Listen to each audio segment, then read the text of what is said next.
Sir happy teachers day. Thank you thank you thank you. এই প্ৰাক্তন ছাত্ৰ ছাত্ৰীসকল আহিছে এয়া।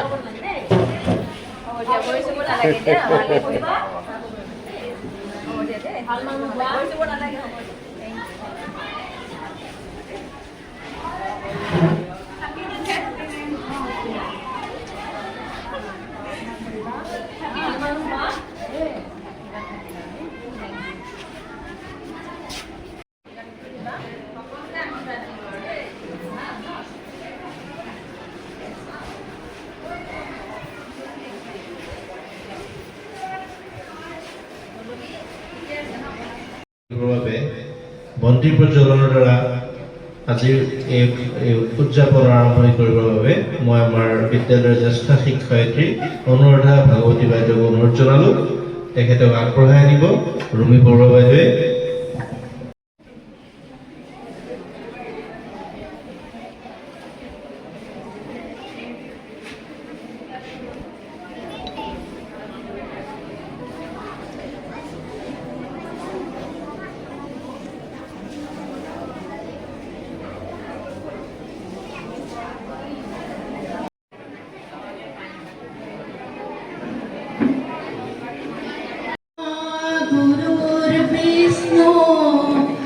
गुरु साक्षात् महेश्वरा गुरु तस्मिन् परं ब्रह्म तस्मै श्री गुरुवे नमः। এই পবিত্ৰখনত মই মোৰ জীৱনত লাভ কৰা প্ৰতিগৰাকী শিক্ষাগুৰুলৈ মোৰ শ্ৰদ্ধা নিবেদিছোঁ। মোৰ প্ৰথমতে সৰ্বপল্লী ৰাধাকৃষ্ণনলৈ মোৰ ভক্তি ভৰা শ্ৰদ্ধা তথা প্ৰণাম জনাইছোঁ। তাৰপিছতে শিক্ষাগুৰু বুলি ক'লে মোৰ জন্মদাত্ৰী পিতৃ মাতৃ, যাৰ জৰিয়তে মই সুন্দৰ সংসাৰ দেখিছোঁ, জীৱনত আগবাঢ়িবলৈ অনুপ্ৰেৰণা পাইছোঁ, আগবাঢ়ি যোৱাৰ পথ দেখা পাইছোঁ। সেই পিতৃ মাতৃক মই পোনপ্ৰথমে শ্ৰদ্ধা নিবেদিছোঁ, সেৱা জনাইছোঁ। তাৰপিছতে মোৰ শিক্ষাগুৰুসকল জীৱনৰ বুনিয়াদী শিক্ষাৰ পৰা আৰম্ভ কৰি এই পৰ্যায়লৈকে যিমানখিনি শিক্ষা শিকিছোঁ, অকল বিদ্যালয়জনীকেই নহয়, জীৱনৰ বিভিন্ন পৰত বিভিন্ন স্তৰত বহুকেইজন ব্যক্তিৰ পৰা মই বিভিন্ন দিশত শিক্ষা আহৰণ কৰিছিলোঁ। সেই প্ৰতিগৰাকী শিক্ষাগুৰুলৈ এই পবিত্ৰখনত মই মোৰ শ্ৰদ্ধা তথা প্ৰণিপাত জনাই পেলাই মই এই বন্তি প্ৰজ্বলনৰ কাৰ্যসূচীভাগ ৰূপায়িত কৰিলোঁ। মই অনুৰোধ জনাইছোঁ আমাৰ সহকৰ্মী শিক্ষক শিক্ষয়িত্ৰীসকলক পুষ্পাঞ্জলি নিবেদন কৰিবৰ কাৰণে।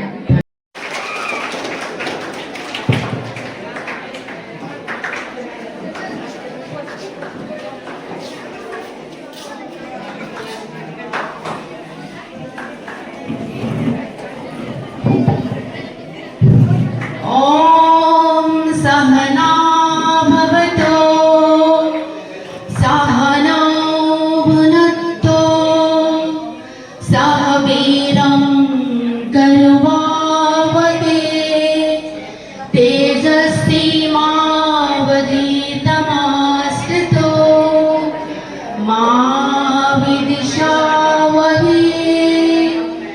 ॐ असतो मा सद्गमय तमसो मा ज्योतिर्गमय मृत्युं मामृतं गमय। ॐ शान्ति शान्ति शान्ति।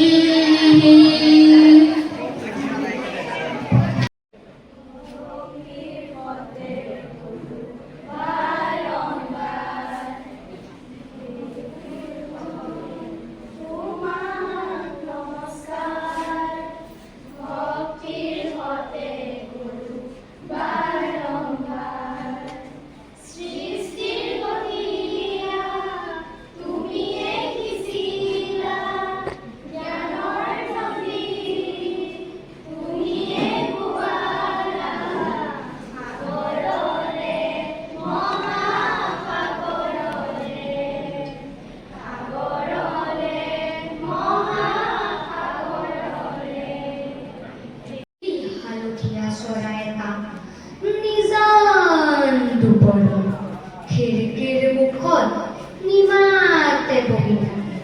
গধূলি হ'লে পাখিত কানি লয় কেতিয়াবা নিয়ন, কেতিয়াবা হেমুলৰ শেষৰ টোকনিকা, ৰাতিৰ নিজান প্ৰহৰত গাৰুৰ কাষত সাজিব খুজি সপোনৰ পুতানি সাজে দুখৰ ঘৰ। নিক হালধীয়া চৰায়ে গান নাগায় হয়তো সপোন দেখে। ধন্যবাদ। শিক্ষক দিৱসৰ শুভেচ্ছা আৰু প্ৰণিপাত জনাইছোঁ। মই ধন্যবাদ জনাইছোঁ আমাৰ ছাত্ৰ ছাত্ৰীসকলক। তেওঁলোকে মানে খুব উৎসাহেৰে আজি এই দিনটো উদযাপন কৰিবৰ কাৰণে তেওঁলোক আগবাঢ়ি আহিছিল। আমি অৱশ্যে ইমান আগ্ৰহী নাছিলোঁ যে এই ধৰণেৰে উদযাপন হওক বুলি। আমি ভাবিছিলোঁ যে আমাৰ মাজতে অলপ উদযাপন কৰি আমি এৰি দিম, কিন্তু ছাত্ৰ ছাত্ৰীসকলৰ টানত তেওঁলোকৰ অনুৰোধৰ কাৰণে আজি এইখিনি হৈছে আৰু অতি সুন্দৰভাৱে তেওঁলোকে আজি মঞ্চ সজ্জা কৰিছে। সেইখিনি আমি শলাগ ল'বই লাগিব। তোমালোকৰ মাজত সঁচাকৈ এটা আৰ্টিষ্টিক মাইণ্ড আছে আৰু আমি আশা কৰিম এই আৰ্টিষ্টিক মাইণ্ডটো তোমালোকে যেন আৰু অকণমান ফিড আপ কৰা, অকণমান আৰু নতুনকৈ শিকা, আৰু নতুন তোমালোকে প্ৰেক্টিচ মানে এক্সপেৰিমেণ্টেশ্যন কৰা আৰু আগবাঢ়ি যোৱা। আচলতে আজি বাইদেৱে মই স্কুললৈ অহা দেৰি, তাৰপিছত হঠাতে আমাৰ শ্ৰদ্ধা অনুৰাধা বাইদেৱে ক'লে যে মানস দুআষাৰ ক'বা। গতিকে এই ভাষণ দিবলৈ আচলতে মই এৰিছিলোঁ। কিয় এৰিছিলোঁ? কাৰণ মই কৈ থাকোঁ আমাৰ সহকৰ্মী শিক্ষক শিক্ষয়িত্ৰীসকলে মন দি শুনে, কিন্তু উদ্দেশ্য কৰি কওঁ ছাত্ৰ ছাত্ৰীক, আৰু ছাত্ৰ ছাত্ৰী তেওঁলোক নিজৰ দুনীয়াত মস্ত নহয় জানো? এতিয়াও মস্ত হৈ আছে কেইজনমান, হয় নহয় দেৱজ্যোতি? সকলোৱে নিজৰ নিজৰ কথাত ব্যস্ত হৈ থাকে। আগফালে কি কৰি আছে কৈ থাকো, বাদে আমি ইয়াত ফূৰ্তি কৰিবলৈ আহিছোঁ, ছাৰৰ লেকচাৰ কোনোবাতো অহা নাই, নহয় জানো? এনেকুৱা ধৰণৰ ভাৱ হয় আমাৰ ল'ৰা ছোৱালীবিলাকৰ, হয় যেন লাগে, একেবাৰে মনোযোগ নিদিয়ে। সেইকাৰণে আমি ভাষণ দিবলৈ আচলতে বাদ দিছোঁ। যি নহওক, বাইদেউৰ অনুৰোধত মই দুই এষাৰ ক'বলৈ ওলাইছোঁ। মোৰ কাৰণে আচলতে এক ধৰণৰ এইটো এক্সটেম্পৰ স্পীচহে হৈছেগৈ, আকস্মিক বক্তৃতা। আজি শিক্ষক দিৱস 5 ছেপ্টেম্বৰ। আজিৰ দিনটোৰ কথা আমি সকলোৱে গম পাইছোঁ যে আজিৰ দিনটোত ল'ৰা ছোৱালীবিলাকে নিজৰ নিজৰ জীৱনত পোৱা শিক্ষকসকলক তেওঁলোকে শ্ৰদ্ধা নিবেদন কৰে, তেওঁলোকৰ সেৱা আগবঢ়ায়। কিন্তু এই দিনটোৰ তাৎপৰ্যৰ কথা যদি আমি কওঁ, কেনেকৈ এই দিনটো আৰম্ভ হ'ল, কি কথা, তাৰ কাৰণে আমি জানিব লাগিব, আমি চাব লাগিব এই ছবিখন, যিখন ছবিৰ সন্মুখত বন্তি প্ৰজ্বলন কৰা হ'ল, যিখন ছবিৰ সন্মুখত ফুল অৰ্পণ কৰা হ'ল। কোননো আছিল এজন মানুহ? নামটো আমি জানো, ডক্টৰ সৰ্বপল্লী ৰাধাকৃষ্ণন। কোন আছিল ডক্টৰ সৰ্বপল্লী ৰাধাকৃষ্ণন? এই বিষয়ে আমি জনা উচিত। ভাৰতৰ স্বাধীনোত্তৰ কালত আমাৰ দেশখনে কিছুমান জুৱেল, কিছুমান জেইন, কিছুমান মুকুতাক জন্ম দিব পাৰিছে, যিসকলে ব্ৰিটিছ চৰকাৰে আৰম্ভ কৰা যি শিক্ষা ব্যৱস্থা, সেই শিক্ষা ব্যৱস্থাক আৰম্ভ কৰিছিল কেৱল মাত্ৰ কেৰাণী মহুৰি সৃষ্টি কৰিবৰ কাৰণে। কিন্তু এওঁলোক এনেকুৱা ধৰণৰ প্ৰতিভাৰ ব্যক্তি আছিলে যে তেওঁলোকে এই শিক্ষা গ্ৰহণ কৰি আধুনিক চিন্তাধাৰাৰ এটা ঢল যেন ভাৰতবৰ্ষত বোৱাব পাৰিছিলে। যদি সেইসকল লোকৰ নাম কওঁ, প্ৰথমতে হয়তো আমি ডক্টৰ ভীমৰাও আম্বেদকাৰৰ নাম ক'ব লাগিব। ডক্টৰ ভীমৰাও আম্বেদকাৰ, যি আমাৰ সংবিধানৰ লগত জড়িত। কিন্তু আৰু এজন মানুহ, এজন পণ্ডিত, এজন বিশ্ববিশ্ৰুত পণ্ডিত, গোটেই বিশ্বই যাৰ জ্ঞানৰ কথা গম পাই আশ্চৰ্য অনুভৱ কৰে, তেনেকুৱা এজন ব্যক্তি আছিল ডক্টৰ সৰ্বপল্লী ৰাধাকৃষ্ণ। ছাত্ৰ ছাত্ৰীসকল, তোমালোকক উদ্দেশ্য কৰি আছো, মন তোমালোকে দিব লাগিব। কোন আছিল ডক্টৰ সৰ্বপল্লী ৰাধাকৃষ্ণন? যদি কওঁ, তেখেতৰ যিটো হাইয়েষ্ট যিটো পদবী তেখেতে পাইছিল, সেইটোৰ কথাই ক'ব লাগিব। তেওঁ আছিল ভাৰতৰ দ্বিতীয়জন ৰাষ্ট্ৰপতি। প্ৰথম ৰাষ্ট্ৰপতি আছিল ডক্টৰ ৰাজেন্দ্ৰ প্ৰসাদ, আৰু তেখেতৰ পিছত যিজনে ৰাষ্ট্ৰপতিৰ এই চকীখন শুৱনি কৰিছিল সেই ব্যক্তিজনেই আছিল বিশ্ববিদ্যুৎ পণ্ডিত ডক্টৰ সৰ্বপল্লী ৰাধাকৃষ্ণ।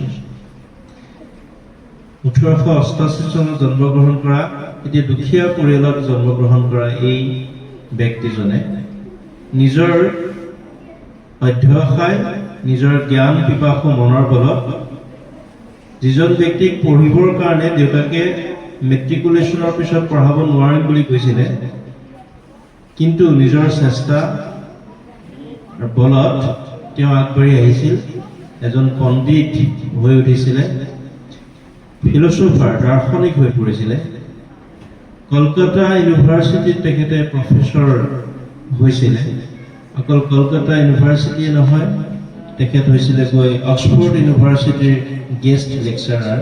অক্সফৰ্ড ইউনিভাৰ্চিটিৰ নাম আমাৰ ছাত্ৰ ছাত্ৰীয়ে জনা উচিত, যে বিশ্ব আমি যে এই আধুনিক পৃথিৱীখনত যে আছোঁ, এই আধুনিক পৃথিৱীখনত যে বিভিন্ন আমি এই বিজ্ঞান প্ৰযুক্তিবিদ্যাৰ ফলত যে এটা আৰামৰ জীৱন কটাব পাৰিছোঁ, সেইবিলাকত ডাঙৰ অৰিহণা হৈছে পশ্চিমৰ কিছুমান বিশ্ববিদ্যালয়ত হৈ থকা গৱেষণাবিলাকৰ ফলত। তেনেকুৱা এখন বিখ্যাত ইউনিভাৰ্চিটি হৈছে অক্সফৰ্ড ইউনিভাৰ্চিটি, আৰু তাৰেই তেখেত এজন প্ৰফেচৰ হিচাপে, এজন প্ৰবক্তা, এজন অধ্যাপক হিচাপে তেখেতে কাম কৰিছিল। পিছত যেতিয়া বেনাৰস হিন্দু ইউনিভাৰ্চিটি যেতিয়া এষ্টাব্লিছ হৈছিলে, সেই বেনাৰস হিন্দু বিশ্ববিদ্যালয়ৰ প্ৰথমজন উপাচাৰ্য, মানে যেনেকৈ স্কুলত হেড ছাৰ আমাৰ মেইন হয়, কলেজত প্ৰিন্সিপালজন যেনেকৈ সৰ্বোচ্চ পদবীধাৰী ব্যক্তি হয়, বিশ্ববিদ্যালয়বিলাকত ভাইচ চেঞ্চেলৰ বা উপাচাৰ্যজন যিটো হাইয়েষ্ট পদবীত থকা ব্যক্তি হয়। সেই বেনাৰস হিন্দু ইউনিভাৰ্চিটি এখন অতি বিখ্যাত ইউনিভাৰ্চিটি। আজিও আমাৰ বহু ল'ৰা ছোৱালীয়ে এই বিশ্ববিদ্যালয়ত অধ্যয়ন কৰিবৰ কাৰণে যথেষ্ট ইচ্ছা প্ৰকাশ কৰে। পৰীক্ষা দিয়ে, বহুতে নাপায়, কিছুমান চিলেক্ট হয়, আৰু তাৰ পৰা যিসকল ল'ৰা ছোৱালী ওলায়, যেনে আমাৰ ডক্টৰ ফণীন্দ্ৰ কুমাৰ দেৱ চৌধুৰী, বিখ্যাত আমাৰ অসমীয়া লেখক, তেনেকুৱা ধৰণৰ ব্যক্তি কিছুমান ওলায়। গতিকে এখন অতি উচ্চ পৰ্যায়ৰ বিশ্ববিদ্যালয় এষ্টাব্লিছ কৰিছিল। তেখেতে মানে ফাউণ্ডাৰ ভাইচ চেঞ্চেলৰ আছিলে ডক্টৰ সৰ্বপল্লী ৰাধাকৃষ্ণ। 1962 চনত ডক্টৰ ৰাধাকৃষ্ণনে ভাৰতবৰ্ষৰ ৰাষ্ট্ৰপতি হিচাপে তেখেতে আসন গ্ৰহণ কৰে। তাৰ আগতে তেখেতে কিন্তু ভাৰতবৰ্ষৰ উপ ৰাষ্ট্ৰপতি হিচাপে আসন অলংকৃত কৰি আছিলে। 1962লৈকে তেওঁ এজন মুধাফুধা ব্যক্তি, অকল ৰাষ্ট্ৰপতি বুলিয়ে নহয়, তেখেতৰ পাণ্ডিত্য, তেখেতৰ শিক্ষক হিচাপে তেখেতৰ যি জনপ্ৰিয়তা, সেয়াই পাৰ ভাঙি গৈছিলে। খুব জনপ্ৰিয় এজন শিক্ষক আছিল। 1962 তেখেতে ৰাষ্ট্ৰপতিৰ আসন গ্ৰহণ কৰাৰ পিছত তেওঁৰ অনুৰাগী কিছুমানে অনুৰোধ কৰিলে যে আপোনাৰ জন্মদিনটো আমি উদযাপন কৰিব বিচাৰোঁ। তেতিয়া ডক্টৰ ৰাধাকৃষ্ণনে ক'লে যে যদি মোৰ জন্মদিনটো উদযাপন কৰিব বিচাৰিছা, তেনেহ'লে তোমালোকে এই দিনটোক শিক্ষক দিৱস হিচাপে উদযাপন কৰা। মই নিজেও এজন শিক্ষক আছিলোঁ, গতিকে মই বিচাৰোঁ মোক যাতে জগতখনে ৰাষ্ট্ৰপতি বা উপৰাষ্ট্ৰপতি বা তাৰ আগতে যে মই এম্বেচাডৰ, অসমীয়াত এম্বেচাডৰটো কি হ'ব, ৰাষ্ট্ৰদূত, এই ধৰণে মোক মনত ৰখাটো মই নিবিচাৰোঁ, মই শিক্ষক হিচাপে মনত ৰখাটো বিচাৰোঁ। গতিকে যদি তোমালোকে বিচাৰা যে মোৰ জন্মদিনটো উদযাপন কৰিম বুলি, তেনেহ'লে তোমালোকে 5 ছেপ্টেম্বৰ এই দিনটোক আমাৰ ৰাষ্ট্ৰখনত শিক্ষক দিৱস হিচাপে যদি উদযাপন কৰা হয়, তেতিয়া মই নথৈ আনন্দিত হ'ম। আৰু সেই দিনটোৰ পৰা একেলেঠাৰিয়ে আজি এই শিক্ষক দিৱসৰ উদযাপন কৰি থকা হৈছে। গতিকে এই মহান মনীষী ডক্টৰ ৰাধাকৃষ্ণনৰ কথা যদি কওঁ আৰু অকণমান যদি কওঁ, কোন আছিল ডক্টৰ ৰাধাকৃষ্ণন, তোমালোকে মনত ৰাখিবা, তেখেত একেলেঠাৰিয়ে একেধাৰে এজন শিক্ষক আছিল, বেচিকেলি আছিল তেওঁ শিক্ষক, এজন ইউনিভাৰ্চিটিৰ প্ৰফেচৰ, এজন ভাইচ চেঞ্চেলৰ। শিক্ষক আছিল, শিক্ষাবিদ আছিলে। কি ধৰণৰ শিক্ষা দিব লাগিব ল'ৰা ছোৱালীক এইবিলাকৰ ওপৰত তেখেতে চিন্তা চৰ্চা কৰিছিল। পণ্ডিত আছিলে, দাৰ্শনিক আছিলে। কেনেকুৱা দাৰ্শনিক যে হিন্দু দৰ্শন, যে আমাৰ হিন্দু ধৰ্মত হিন্দু ধৰ্মৰ কেনেকুৱা, কি ধৰণৰ কাম চলে ইয়াত, কি ধৰণেৰে ইয়াত উপাসনা কৰা হয়, ইয়াৰ যিটো ভিউ অফ লাইফ, জীৱনৰ যি দৰ্শন, সেই দৰ্শনবিলাক কেনেকুৱা, এইবিলাকৰ ওপৰত তেখেতে বহুত কিতাপ লিখিত কৰিছে, হিন্দু ভিউ অফ লাইফ।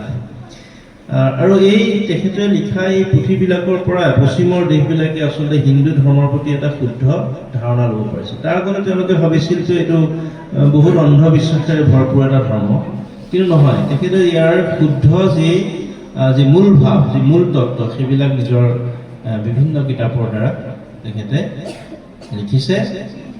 পশ্চিমৰ পৃথিৱীয়ে গম পাইছে, গোটেই বিশ্বত এই হিন্দু ধৰ্মৰ যি গুৰুত্ব, যি মাহাত্ম্য, সেই মাহাত্ম্যৰ বিষয়ে ডক্টৰ ৰাধাকৃষ্ণনৰ লেখাৰ পৰা মানুহে গম পাইছে। গতিকে তেখেত আছিল এজন শিক্ষক, এজন শিক্ষাবিদ, এজন দাৰ্শনিক, এজন পণ্ডিত, এজন ষ্টেটছমেন, মানে ৰাজনীতিজ্ঞ, নহয় জানো, এজন ৰাজনীতিজ্ঞ আৰু এজন কূটনীতিবিদ। যিহেতু তেখেতে ৰাষ্ট্ৰদূত হিচাপেও কাম কৰিছিল, সেই কূটনীতিবিদ হিচাপেও তেওঁ এজন বিখ্যাত আছিল। মই পাহৰিলোঁ, খুব সম্ভৱ লেনিন আছিল নে ষ্টেলিন আছিলে, ৰাছিয়াৰ একনায়কত্ববাদী শাসক আছিল। লেনিন ন বাইদেউ? ষ্টেলিন আছিলে, ষ্টেলিনে কাকো সময় নিদিয়ে। কিন্তু ডক্টৰ ৰাধাকৃষ্ণন যেতিয়া ৰাছিয়াত ভাৰতবৰ্ষৰ ৰাষ্ট্ৰদূত হিচাপে আছিলে, তেতিয়া তেখেতক ইনিচিয়েল এপইণ্টমেণ্ট দিলে 10 মিনিট সময়ৰ বাবে। 10 মিনিট কথা পাতিব ষ্টেলিনে। কিন্তু ডক্টৰ ৰাধাকৃষ্ণনৰ ব্যক্তিত্ব এনেকুৱা আছে, তেখেতৰ পাণ্ডিত্য এনেকুৱা আছে যে ষ্টেলিনে তেওঁৰ লগত ঘণ্টাৰ পিছত ঘণ্টা সময় পাৰ কৰিবলগীয়া হৈছিল। গতিকে গুণীয়েহে গুণৰ মূল বুজে, যে ষ্টেলিনৰ লগত ডক্টৰ ৰাধাকৃষ্ণনৰ এই দীঘলীয়া সাক্ষাৎকাৰটোৱে এইটোৱে বুজায় যে তেওঁ কিমান উচ্চ স্তৰৰ এজন পণ্ডিত আৰু এজন চেৰিছমেটিক কেৰেক্টাৰ, এটা চমকপ্ৰদ চৰিত্ৰৰ ব্যক্তি যে আছিল, সেইটো বুজায়। গতিকে তেখেতৰ জন্মদিনটোকে আমি উদযাপন কৰোঁ শিক্ষক দিৱস হিচাপে। আৰু শিক্ষক দিৱস হিচাপে কিয় উদযাপন কৰোঁ? হোৱাই? কাৰণ আমাৰ জীৱনত আমি জন্ম হোৱাৰ পিছৰ পৰাই যেতিয়া মা দেউতাই কয় যে তুমি পঢ়িব লাগিব, তুমি শিকিব লাগিব, তুমি ডাঙৰ মানুহ হ'ব লাগিব, তেতিয়াই আহি পৰে শিক্ষকৰ কথা, যে স্কুলত যেতিয়াই তুমি যাবা যে তোমাৰ ছাৰক কম দেই, তোমাৰ বাইদেউক কম দেই, নহয় জানো? গতিকে শিক্ষকৰ ল'ৰা ছোৱালীৰ জীৱনত প্ৰভাৱ বহুত বেছি। যদি ল'ৰা ছোৱালীয়ে সেইটোক পজিটিভকৈ লয়, যদি ল'ৰা ছোৱালীয়ে সেই প্ৰভাৱৰ দ্বাৰা প্ৰভাৱান্বিত হ'ব বিচাৰে, আদাৰৱাইজ যিটো এতিয়া মই দেখিলোঁ ল'ৰা ছোৱালীয়ে কথা পাতি আছে, মই ইয়াত কৈ আছোঁ, ল'ৰা ছোৱালীয়ে কথা পাতি আছে, তেনেকুৱা ল'ৰা ছোৱালীৰ দ্বাৰা কেনেকৈ প্ৰভাৱান্বিত হ'ব, নহয় জানো? শিক্ষকৰ দ্বাৰা ল'ৰা ছোৱালী প্ৰভাৱান্বিত হয়। শিক্ষকে ল'ৰা ছোৱালীক পুথিগত শিক্ষাৰ উপৰিও আচৰণ বিধি ল'ৰা ছোৱালীক শিকায়, ল'ৰা ছোৱালীক শিকায় সপোন দেখিবলৈ, ল'ৰা ছোৱালীক শিকায় কি ধৰণে সমাজত শুদ্ধ পথেৰে আগবাঢ়ি যাব লাগিব, কি ধৰণে নিজকো এজন আদৰ্শ ব্যক্তিলৈ পৰিণত কৰিব লাগিব। প্ৰতিজন ব্যক্তি যেতিয়া আদৰ্শৰে পৰিপূৰ্ণ হ'ব, যেতিয়া এটা ভাল চিন্তাৰ অধিকাৰী হ'ব, তেতিয়া সমাজখনৰ উন্নতি হ'ব। সমাজখনৰ যেতিয়া উন্নতি হ'ব, এজ এ হোল গোটেই ভাৰতবৰ্ষখনৰ উন্নতি হ'ব। আমাৰ ভাৰতবৰ্ষখন এখন যি নলেজ ছ'চাইটি, জ্ঞান সম্পূৰ্ণ এখন সমাজলৈ পৰিণত হ'ব। সেই কামখিনি কৰে শিক্ষকে। কিন্তু এইকণতে কওঁ, a man can never be taught. এষাৰ কথা আছে, মানুহ এজনক আচলতে শিকাব নোৱাৰে, শিক্ষকে জাষ্ট ৱেটো দেখাই দিব পাৰে। এই বস্তুটো, এই অংকটো এই ধৰণে কৰিব পাৰি। আমি জাষ্ট এটা ধৰণ, এটা ৰাস্তাটো দেখাব পাৰিম, জাৰ্ণিটো তোমালোকে কৰিব লাগিব। গতিকে তোমালোকে যদি বিচাৰা যে আমিও শুদ্ধ পথত থাকি সমাজৰ একোজন দায়িত্বশীল আৰু সৎ ব্যক্তি হওঁ, তেতিয়া তোমালোকে নিশ্চয় আমাৰ শিক্ষক শিক্ষয়িত্ৰীসকলৰ কথা শুনিবা। তোমালোকে যেতিয়া শুনিবা আমাৰ কথা, আমি উৎসাহিত হ'ম, আমি পঢ়াব বিচাৰিম, আমি বেছি টাইম তোমালোকৰ লগত কটাব বিচাৰিম। যেতিয়া তোমালোকে তাই কিবোৰ কৰি আছে আৰু নহয় জানো এই ভাৱটো যেতিয়া আহিব আমিও এটা সময়ত হতাশাত অলৰেডি আহি গৈছে সেই হতাশা গতিকে আশা কৰোঁ অকল শিক্ষক দিৱস উদযাপন কৰিলেই নহ'ব শিক্ষক দিৱসত অকল হাঁহি ফূৰ্তি কৰিলেই নহ'ব সঁচাকৈ এই শিক্ষক দিৱসত যদি তোমালোকে মনেৰে পালন কৰিব বিচাৰিছা আজিৰ পৰা তোমালোকে অধ্যয়নত মনোযোগ দিবা আচাৰ ব্যৱহাৰ আদিত গুৰুত্ব দিবা কথা শুনিবা আৰু তেতিয়াহে শিক্ষক দিৱস উদযাপন কৰাটো সঁচা অৰ্থত ফলপ্ৰসূ হ'ব আৰু নকওঁ পুনৰবাৰ সকলো শিক্ষক শিক্ষয়িত্ৰীক আমাৰ বিদ্যালয়ৰ লগতে গোটেই ভাৰতবৰ্ষৰ এই নবল প্ৰফেশ্যনটোৰ লগত জড়িত সকলো ব্যক্তিক মই সশ্ৰদ্ধ প্ৰণাম জনাই মোৰ এই বক্তৃতা সামৰণি মাৰিছোঁ ধন্যবাদ আমাৰ শিক্ষাগুৰুসকলৰ শিক্ষক দিৱস হিচাপে পালন কৰোঁ আজি এই শিক্ষক দিৱসটো আমি ডক্টৰ সৰ্বপল্লী ৰাধাকৃষ্ণনৰ জন্মদিনটো আমি শিক্ষক দিৱস হিচাপে পালন কৰোঁ এই দিনটো বৰ শুভ দিন মই মোৰ শিক্ষকসকলক প্ৰথমেই মই শ্ৰদ্ধা জ্ঞাপন কৰিছোঁ যিসকলৰ বাবে মই আজি এই জীৱনটো বিভিন্ন জ্ঞানেৰে সমৃদ্ধ হ'ব পাৰিছোঁ কিঞ্চিত হ'লেও গতিকে তেওঁলোকক মোৰ সশ্ৰদ্ধ প্ৰণাম লগতে মোৰ সহকৰ্মী শিক্ষক শিক্ষয়িত্ৰী সকলোলৈ মই আজি এই শিক্ষক দিৱসৰ শুভেচ্ছা জনালোঁ আমি জানো যে আজি 5 ছেপ্টেম্বৰ আৰু এই 5 ছেপ্টেম্বৰ দিনটোতে মহান শিক্ষক দাৰ্শনিক পণ্ডিত সৰ্বেপল্লী ৰাধাকৃষ্ণনৰ জন্মদিনটোত সমগ্ৰ ভাৰতবৰ্ষই শিক্ষক দিৱস হিচাপে পালন কৰি আহিছে সেয়ে আজি আমি ইয়াত সমবেত হৈছোঁ শিক্ষক দিৱস পালনৰ উদ্দেশ্যে ছাত্ৰ ছাত্ৰীসকল তোমালোকে মোৰ কথাখিনি অকণ মন দি শুনিবা অকণমান চমুকৈ কম বৰ বেছি দীঘলীয়া নকওঁ মানস ছাৰে তোমালোকক সবিশেষ কৈছে শিক্ষক দিৱসৰ তাৎপৰ্য শিক্ষকনো কোন ছাত্ৰ ছাত্ৰীসকলে অনুধাৱন কৰিবা শিক্ষক সেইজন ব্যক্তি যিজনে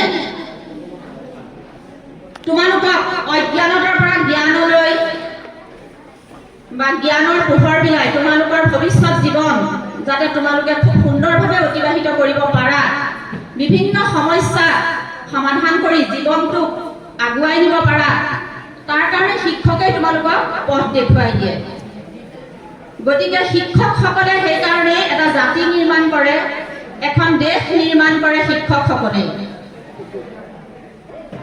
আমাৰ জীৱনত প্ৰথম শিক্ষাগুৰু হৈছে আমাৰ পিতৃ মাতৃৰ পিছতে বিদ্যালয়ৰ শিক্ষকসকলে তোমালোকক দিক নিৰ্ণয় কৰে পথ প্ৰদৰ্শন কৰে কেনেকৈ জীৱনটো কটাব লাগিব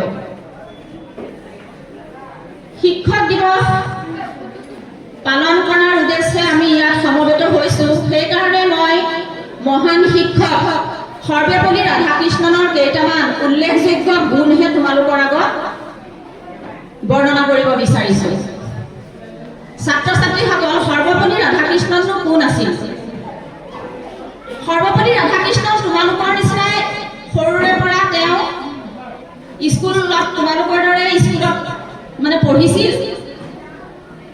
আৰু সৰুৰে পৰা তেওঁ জ্ঞানৰ পিপাসু আছিল জ্ঞান লাভৰ বাবে তেওঁ যথেষ্ট আগ্ৰহী আছিল সেইকাৰণেতো পৰৱৰ্তী জীৱনত তেওঁ ৰাধাকৃষ্ণন হ'ব পাৰিলে নহ'লে পাৰিলেহেঁতেন নেকি ৰাধাকৃষ্ণন অতি দৰিদ্ৰ পৰিয়ালত জন্মগ্ৰহণ কৰিছিলে কিন্তু যেতিয়া মানুহৰ জ্ঞান লাভৰ বাবে আগ্ৰহ থাকে ইচ্ছা শক্তি থাকে যিটো উইল পাৱাৰ তেতিয়া দৰিদ্ৰতা কেতিয়াও হেঙাৰ হ'ব নোৱাৰে সৰ্বপল্লী ৰাধাকৃষ্ণনে তাকেই প্ৰমাণ কৰি দেখুৱালে নিজৰ জীৱনত তেওঁ আনকি মজিয়া চাফা কৰিও তেওঁ খাদ্য গ্ৰহণ কৰিবলগীয়া হৈছিলে ইমানেই তেওঁ দৰিদ্ৰ পৰিয়ালৰ আছিল সৰ্বপল্লী ৰাধাকৃষ্ণনে আনকি এই যিটো দৰ্শন তেওঁৰ মূল বিষয় যিটো দৰ্শন আছিলে সেইটো এই কাৰণেই ল'লে কাৰণ তেওঁৰ কিতাপ পত্ৰ কিনিবলৈও তেওঁৰ হাতত টকা পইচা নাছিলে তেওঁৰ সম্বন্ধীয়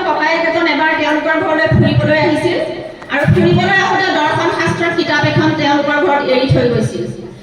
তেওঁ কিতাপখন ভালকৈ চালে, পিটিকি পটাকি চালে, ভিতৰতনো কি লিখা আছে পঢ়িলে। পঢ়ি তেওঁ ইমান ভাল পালে যে দৰ্শনকে তেওঁ মূল বিষয় হিচাপে ল'ম বুলি দৃঢ় প্ৰতিজ্ঞ হ'ল। ছাত্ৰ ছাত্ৰীসকল, তোমালোকে জানানে ৰাধাকৃষ্ণন বহুত কিতাপ পঢ়ি খুব ভাল পাইছিলে। মই সেইকাৰণে তোমালোকক কৈ থাকো যে কিতাপ পঢ়াৰ পৰা তোমালোক বিৰত নাথাকিবা। অকল কোৰ্চৰ কিতাপখিনিয়ে নহয়, মহান ব্যক্তিসকলে 30-40 বছৰ অভিজ্ঞতাৰে তোমালোকৰ আমাৰ ভালৰ কাৰণে বহুত কষ্ট পৰিশ্ৰমৰ বলত ৰাতি টোপনি ক্ষতি কৰি আমাৰ বাবে বহুমূলীয়া জ্ঞান, তেওঁলোকৰ জ্ঞান সমৃদ্ধ অভিজ্ঞতাবোৰ লিখি থৈ গৈছে। সেইবিলাক যদি আমি অৱহেলা কৰোঁ, আমাৰ জীৱনটো সফল নহ'ব। আৰু হৈছে সেইটো। আমিনো ক'ত সফল জীৱন যাপন কৰিছোঁ? আজি সমাজলৈ যদি আমি চাওঁ, ধন টকা পইচাইটো সকলো নহয়। এটা জাতি, এখন দেশ আগবাঢ়িবলৈ হ'লে জ্ঞান বিভাগ হ'ব লাগিব, য'ত আমি পিছ পৰি ৰৈছোঁ, কাৰণ আমি জ্ঞানক বেছি গুৰুত্ব দিয়া নাই। গতিকে তোমালোকৰ যি টেক্সট বুক, সেইখিনিতো পঢ়িবই লাগিব, পৰীক্ষাত পাছ কৰিবই লাগিব। তাৰ উপৰিও তোমালোকৰ জ্ঞানৰ বাবে তোমালোকে কিতাপ পঢ়িব লাগিব। আমাৰ এতিয়া চৰকাৰে তোমালোকক পঢ়িবৰ কাৰণে বিভিন্ন কিতাপ পত্ৰ দিছে। লাইব্ৰেৰীত বহুত ভাল বহুমূলীয়া গ্ৰন্থ আছে। সময় সুবিধা বুজি সেইবোৰ পঢ়িবা। ছাত্ৰ ছাত্ৰীসকল, তোমালোকেতো পঢ়িয়ে থাকা।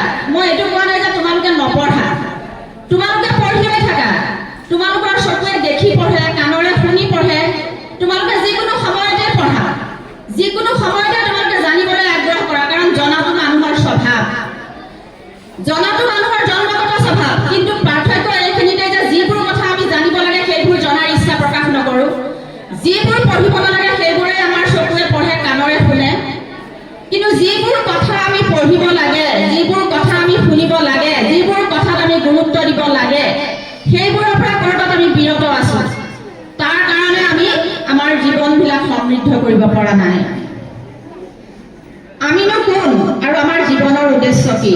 এই কথাটো তোমালোকে সৰুৰে পৰা জানিব লাগে।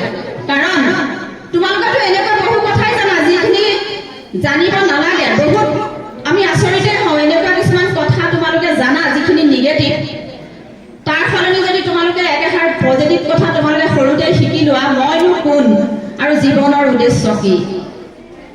প্ৰত্যেকজন মানুহেই হৈছে চেতনা, বোধ, আৰু এই বোধ আৰু চেতনা শক্তিৰ বিকাশেই হৈছে জীৱনৰ উদ্দেশ্য। আমাৰ চেতনা আৰু আমাৰ বোধ শক্তিৰ দ্বাৰা যেতিয়া আমি কোনো কাম কৰিম, সেই কাম কেতিয়াও বেয়া হ'ব নোৱাৰে। বোধ আৰু চেতনা অবিহনে মানুহে যিয়ে কাম কৰক, সেই কামটো কেতিয়াও ভাল হ'ব নোৱাৰে। সেইকাৰণে আমি ছাত্ৰ ছাত্ৰীক ক্লাছত কওঁ, তোমালোকে নিজৰ চেতনা, নিজৰ বোধ, বিবেচনা, ভাল বেয়া বিচাৰ কৰিব পৰা ক্ষমতাখিনি বিকাশ কৰা। আৰু সেইখিনি বিকাশ কৰিবলৈ হ'লে তোমালোকে গ্ৰেট মেন, মহান ব্যক্তিসকলৰ গ্ৰন্থ পঢ়িবই লাগিব। আমাৰ টেক্সট বুকখন পঢ়ি কুৱেশ্যন আনচাৰ মুখস্থ কৰিলে তোমালোকে ব্ৰেড এণ্ড বাটাৰ, যিটো ভাত ৰুটিৰ শিক্ষা, সেইটোহে পাবা। কিন্তু জাতি সমৃদ্ধ হ'বলৈ, দেশ সমৃদ্ধ হ'বলৈ আমি জ্ঞানী মানুহৰ জ্ঞানৰ যিখিনি কথা, সেইখিনি আমি গ্ৰহণ কৰিবই লাগিব। অকল ভাত ৰুটিৰ কাৰণে পইচা উপাৰ্জন কৰাটোৱে জীৱনৰ লক্ষ্য হ'ব নোৱাৰে। টকা পইচা লাগিব, সেইটো নালাগে বুলি মই কোৱা নাই। কিন্তু টকা পইচাৰ ওপৰত আছে জ্ঞান। জ্ঞান অবিহনে টকা মূল্যহীন। জ্ঞানো থাকক, টকাও থাকক, তেতিয়াহে আমাৰ জীৱনৰ মূল্য থাকিব। নিৰামিষভোজী ব্যক্তি আছিলে, নিৰামিষভোজী। তেওঁ নন ভেজ কেতিয়াও গ্ৰহণ কৰা নাছিলে। সম্পূৰ্ণ এজন প্ৰকৃত পক্ষত এজন ব্ৰাহ্মণ আছিলে, আৰু সেইকাৰণে তেওঁ এজন সৰ্ববলী ৰাধাকৃষ্ণন হ'ব পাৰিলে। গতিকে সৰুৰে পৰা তোমালোকে অধ্যয়ন পিপাসু হোৱা, গ্ৰন্থ পঢ়িবলৈ লোৱা, চেতনা জাগ্ৰত কৰা, ভাল বেয়া বিচাৰ কৰিব পৰা ক্ষমতা তোমালোকৰ মাজত জাগ্ৰত হওক। তোমালোকে নাভাবিবা যে তোমালোক একোটা একোটা শৰীৰ, তোমালোক একোটা একোটা শৰীৰ নহয়, তোমালোক একোটা একোটা চেতনা। আৰু এই চেতনাটো জাগ্ৰত কৰা, তেতিয়া তোমালোকে পঢ়া শুনাত আৰু বেছি মন বহুৱাব পাৰিবা, নতুন ধ্যান ধাৰণাক আঁকোৱালি ল'ব পাৰিবা। কুসংস্কাৰ, অন্ধবিশ্বাসে তোমালোকক কেতিয়াও প্ৰভাৱান্বিত কৰিব নোৱাৰে। আৰু এটা কথা, ছাত্ৰ ছাত্ৰীসকলৰ মাজত মই আৰু এটা অভাৱ দেখিছোঁ, প্ৰশ্ন কৰিব পৰা যিটো তোমালোকৰ গুণ থাকিব লাগে, সেই গুণটো একেবাৰে নাই। আমাৰ ভাৰতীয় সমাজখনতে তেনেকুৱা এটা অভাৱ দেখিবলৈ পোৱা যায়। বেছি প্ৰশ্ন কৰিলে ডাঙৰ মানুহেও সৰু ল'ৰা ছোৱালীক ধমকি নিদিয়ে মনে মনে থাক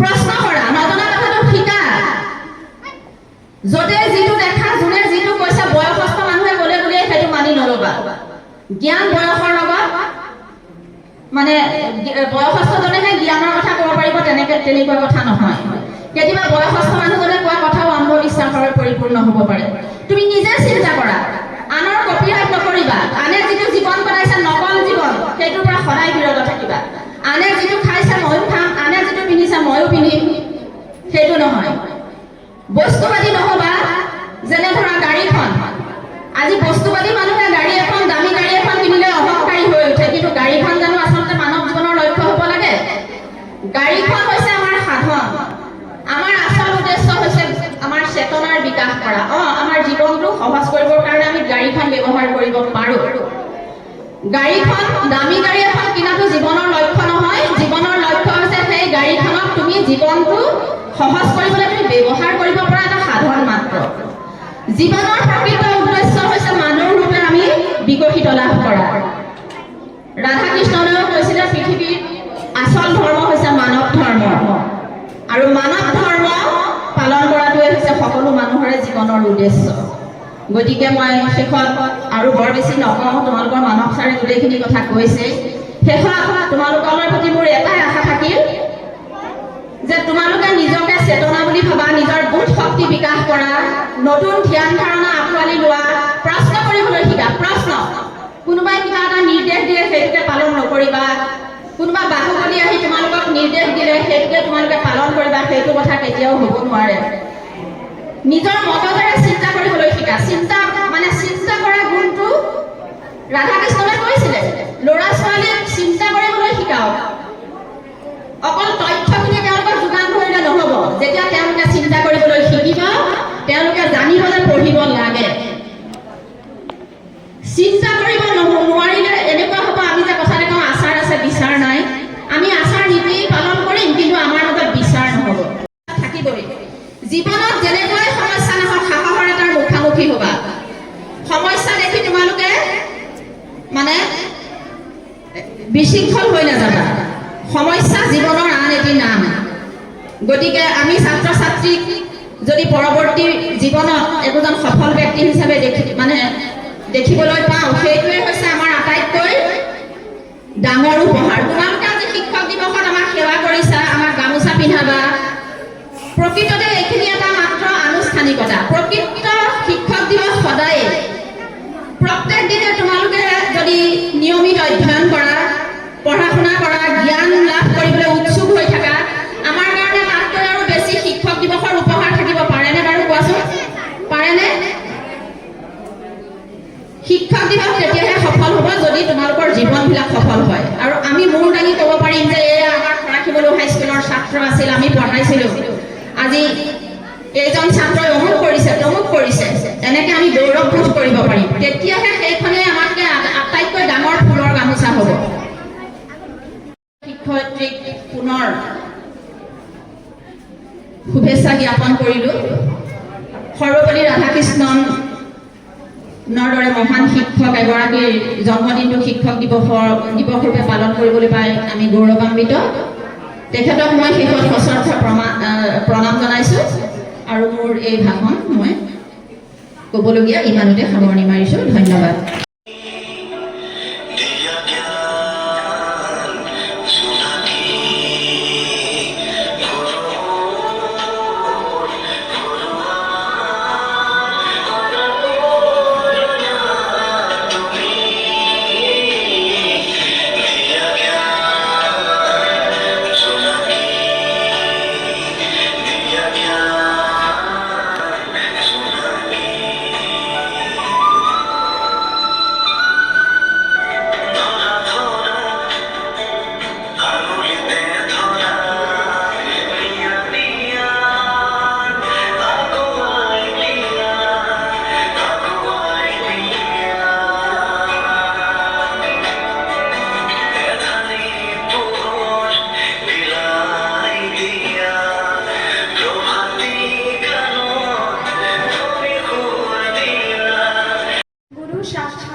আমাৰ শিক্ষাগুৰুসকললৈ আজিৰ এই বিশেষ দিনটো অৰ্থাৎ শিক্ষক দিৱসৰ আন্তৰিক শুভেচ্ছা জ্ঞাপন কৰিছোঁ। সাধাৰণতে মানুহে বৰ্তমান যিটো অৱস্থাত থাকে, যিটো পৰিস্থিতিত থাকে, তাৰ মূল্য সেই বৰ্তমান সময়ত বুজি নাপায়। যেতিয়া তাৰ আগুৱাই যায় সেইটো পৰিস্থিতিৰ পৰা, তেতিয়াহে মানুহৰ হয়তো মনত পৰে আৰু বহুত আঘাত অনুভৱ হয়। আজি মোৰ বহুত বেয়া লাগিছে, কাৰণ যোৱা বছৰ আমি ক্লাছ 10ত আছিলোঁ আৰু আমাৰ শেষৰ সেই উচ্চ মাধ্যমিক যিটো শিক্ষাৰ স্তৰ আছিলে, সেইটো আমি লাষ্টত আমি শিক্ষকসকলৰ প্ৰতি যি শ্ৰদ্ধা সেইটো প্ৰদৰ্শনৰ সুযোগ লাভ কৰিছিলোঁ। আৰু আজিৰ দিনটোত এগৰাকী প্ৰাক্তন ছাত্ৰী হিচাপে এখন বিদ্যালয়ত আমি মই বহুত দুখ অনুভৱ কৰিছোঁ। মোৰ কথা এষাৰ এইখিনিতে মোৰ মনত পৰিছে। কবিগুৰু ৰবীন্দ্ৰনাথ ঠাকুৰে কৈছিলে, সমগ্ৰ বিশ্বতে যদি মই কোনো এক বৃত্তিক অগ্ৰস্থান পাব লাগে বুলি মই বিচাৰোঁ, তেন্তে সেই বৃত্তিটো হ'ব শিক্ষা বৃত্তি। কাৰণ আমি জন্মগ্ৰহণ কৰা দিনটোৰ পৰা আমাৰ পিতৃ মাতৃয়ে আমাক সমাজত থাকিবলৈ যি সমাজীকৰণ কৰে, কেনেদৰে আমি অসৎ কাৰ্যৰ পৰা বিৰত থাকিব লাগে, সৎ কাৰ্য প্ৰদৰ্শন কৰিব লাগে। তাৰ দ্বিতীয়তে আমাৰ বিদ্যালয়ত আমি যিটো প্ৰাথমিক স্তৰত নামভৰ্তি কৰোঁ, আমাৰ স্কুলত, এতিয়া আমাৰ শিক্ষক শিক্ষয়িত্ৰীসকল পিতৃ মাতৃৰ দ্বিতীয় স্থানত আমাক কেনেদৰে সমাজ এখনত থাকিব লাগে সেই কথা আমাক শিকায়। গতিকে মই এইখিনিকে কৈ মোৰ চমু বক্তব্য সামৰণি মাৰিছোঁ আৰু মোৰ শিক্ষাগুৰুসকললৈ পুনৰ শিক্ষক দিৱসৰ শুভেচ্ছা জ্ঞাপন কৰিছোঁ। Thank you. মই খৰাকিমল উচ্চ মাধ্যমিক বিদ্যালয়ৰ প্ৰাক্তন ছাত্ৰী পল্লৱী বাৰুই। মই আজি সমূহ শিক্ষক শিক্ষয়িত্ৰীক 5 ছেপ্টেম্বৰ অৰ্থাৎ শিক্ষক দিৱসৰ আন্তৰিক শুভেচ্ছা যাচিছোঁ। আৰু মোৰ শিক্ষাগুৰুসকলৰ মোৰ জীৱনত অৱদান সদায় অমূল্য, কাৰণ সৰুতে খোজকাঢ়িবলৈ ঘৰতে শিকাইছিল মা দেউতাই, কিন্তু কোনটো পথত যাব লাগিব সেই কথা আজি শিক্ষক শিক্ষয়িত্ৰীসকলৰ পৰাহে গম পাইছোঁ।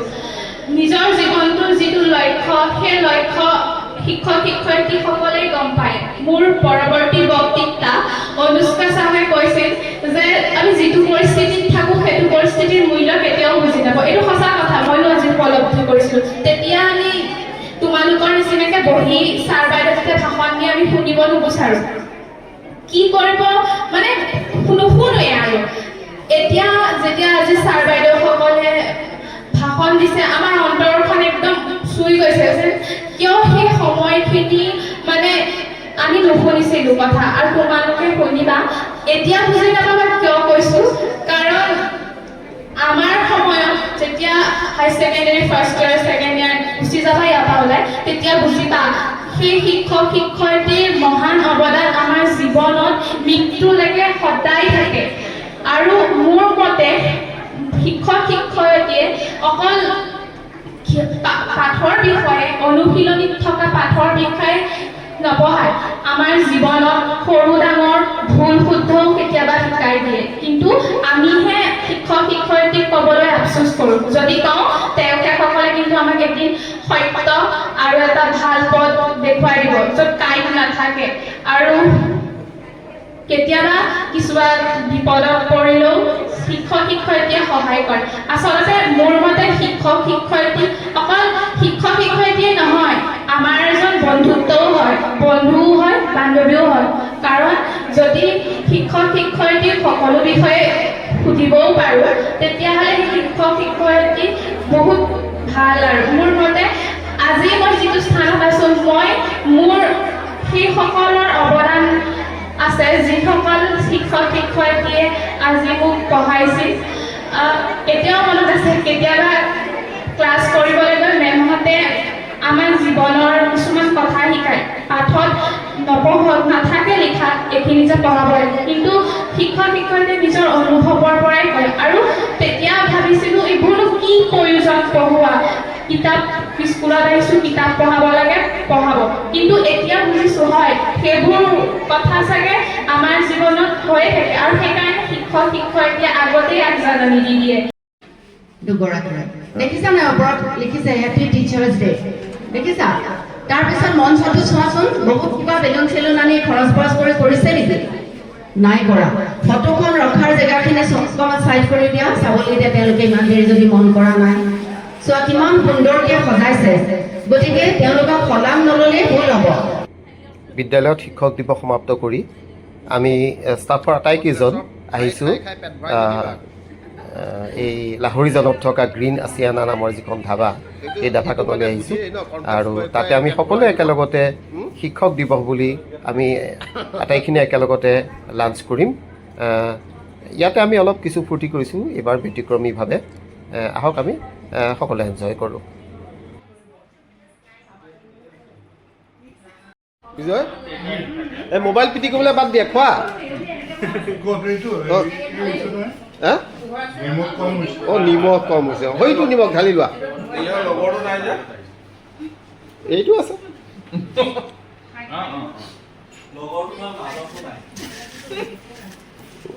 এইটো খুব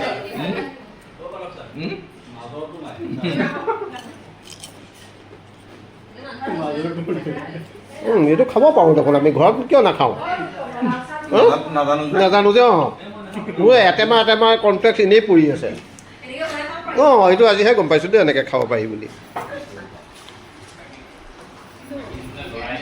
কি ল'ব লাগে মাৰিলোঁ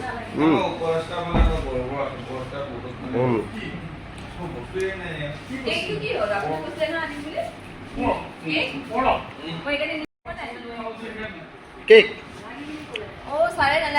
এই নালাগে কেক আৰু মই নালাগে বুলি কোৱা নাই এই চন্দনহে ই বৰ কনজুচ কেক নালাগে বুলি কৈছে হেনো হয়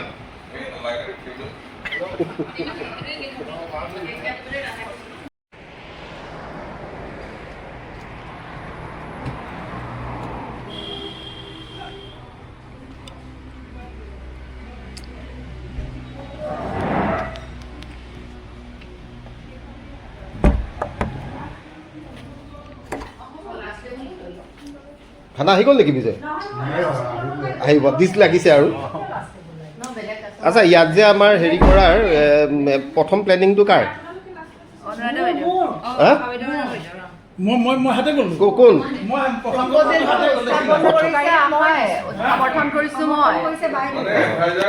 তাৰমানে হেৰি আশাই প্ৰস্তাৱ দিছে অনুৰাধা বাইদেৱে সমৰ্থন কৰিছে গতিকে এই একাউণ্টেণ্ট কোন আমাৰ একাউণ্টেণ্ট কোন প্ৰশান্ত এই প্ৰস্তাৱক আৰু সমৰ্থকৰ অলপ হিচাপটো বেলেগ হ'ব বেছি হ'ব আচ্ছা প্ৰধান শিক্ষক মহোদয় মই এটা কথা ক'ব বিচাৰোঁ দেই আজি আমি অলপ ব্যতিক্ৰমীভাৱে শিক্ষক দিৱসটো পাতি পাৰিছোঁ আমাৰ মাজত এগৰাকী শিক্ষয়িত্ৰী আছে তেখেতে আৰু আমাৰ লগত অহা বছৰলৈ এনেকৈ শিক্ষক দিৱস নাপায় গতিকে মই মোৰ পিনৰ পৰা এখনি সৰু পুৰস্কাৰ এটা মানে উপহাৰ তেখেতলৈ আনিছোঁ যিহেতু তেখেত 25 জানুৱাৰীলৈকেহে থাকিব গতিকে 25 শিক্ষক দিৱসটো নাপায় আৰু শেহতীয়াভাৱে মই তেখেতক নিজৰ বাইদেউ বুলিও আঁকোৱালি লৈছোঁ গতিকে বাইদেউ শিক্ষক শেহতীয়াভাৱে মানে আগতে নাছিল আগতে বাইদেউ আছিলে কিন্তু সেই ৰাখি বন্ধনত মই একে সম্পূৰ্ণ ধৰ্মীয় প্ৰক্ৰিয়াৰে তাৰমানে মোৰ বাইদেউ নাইতো মই বাইদেউ এগৰাকী বনাই ল'লোঁ গতিকে সেই বাইদেউক মই মোৰ অনুভূতিৰ পৰাও হওক আৰু আমাৰ শিক্ষকসকলৰ মাজত থকা এগৰাকী অতি সক্ৰিয় শিক্ষয়িত্ৰী আজি গোটেই শিক্ষক দিৱসটো তেখেতে এগৰাকী ধুনীয়াকৈ চলাইছে গতিকে আমি তেখেতক অহা 25 জানুৱাৰীৰ পৰা নাপাম গতিকে সেইবিলাক কথা ভাবি পেলাই মই ৰাস্তাতে আহোঁতে মই এখন গামোচা লৈ আনিছোঁ আপোনালোকে কোনেও নধৰিব আশা কৰোঁ আপোনালোকৰে এখন গামোচা আপোনালোকৰ হৈ মই দিছোঁ গতিকে মই বাইদেউক এখন ইফলাম গামোচা আজি শিক্ষক দিৱসৰ দিনা দিব বিচাৰিছোঁ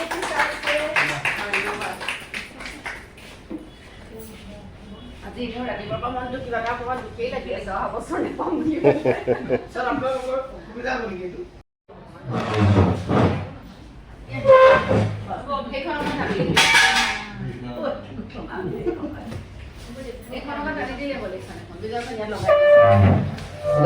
সোমাবলৈ দিবই পাব দুটা চাই দিব এতিয়া মাজে নালাগে ইতিমধ্যে আমাৰ 2 এটা আইটেম আহিছে কি আহিল এইবিলাক চিকেনটো আহিলে মাটনটো আহিলে পনীৰটো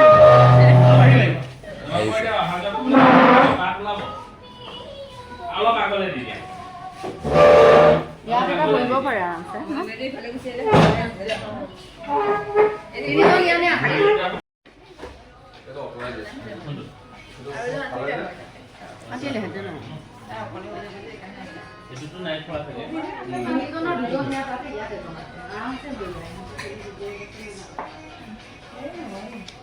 ৰুকুমল ঘৰত আকৌ ৰাতিলৈ ভৰিব লাগিব চাগে অলপ ন হা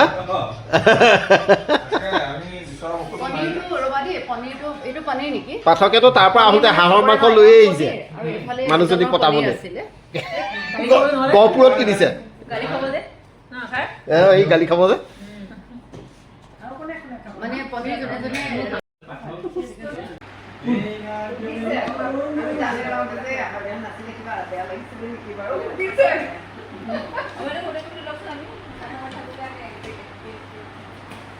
কথা পাতি থকাৰ ফটো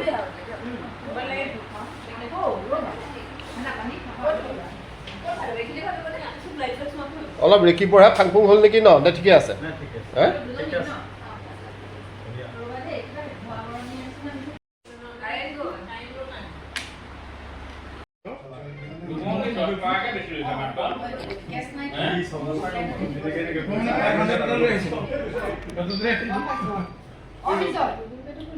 তোমাৰ 370 নহয়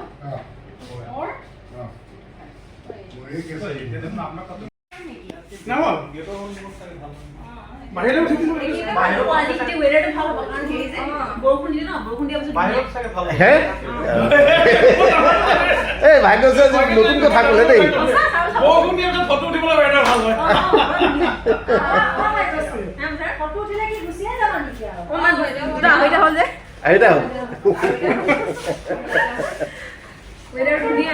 আজি কিন্তু ভাগ্যশ্ৰীয়ে মাইনাটোলে মনত পৰা নাই দেই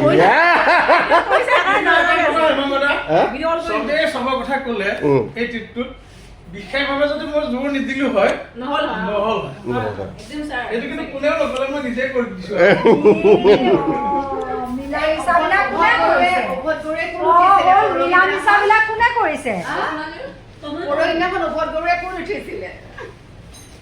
আৰু আজি ৰাতিপুৱাহে ফাইনেল হৈছে অৰ্ডাৰ ফাইনেলি মইহে দিছোঁ আকৌ আপুনি কিবা ফিডবেক দিব কিবা ফিডবেক নাই জিৰ' আৰু চশমা আৰু হেৰি দুইটা মিলাই যে পিন্ধিছা এইটো ক'ত পালা ক'ত পাওঁ দোকানত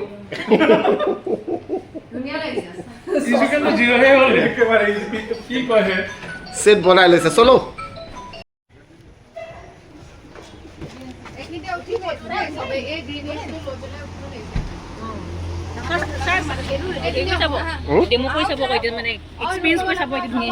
ডেমো মানে তোমাৰতো হয়নে নহয় ন আফটাৰ ৰেইন বেটাৰ ফটো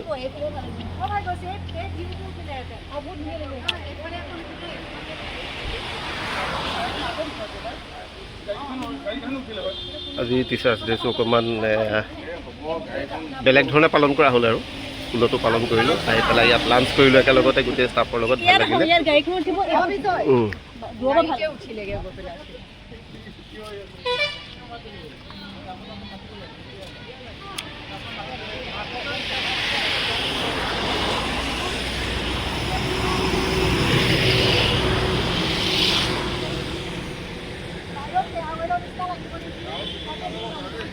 নাযাওঁ আৰু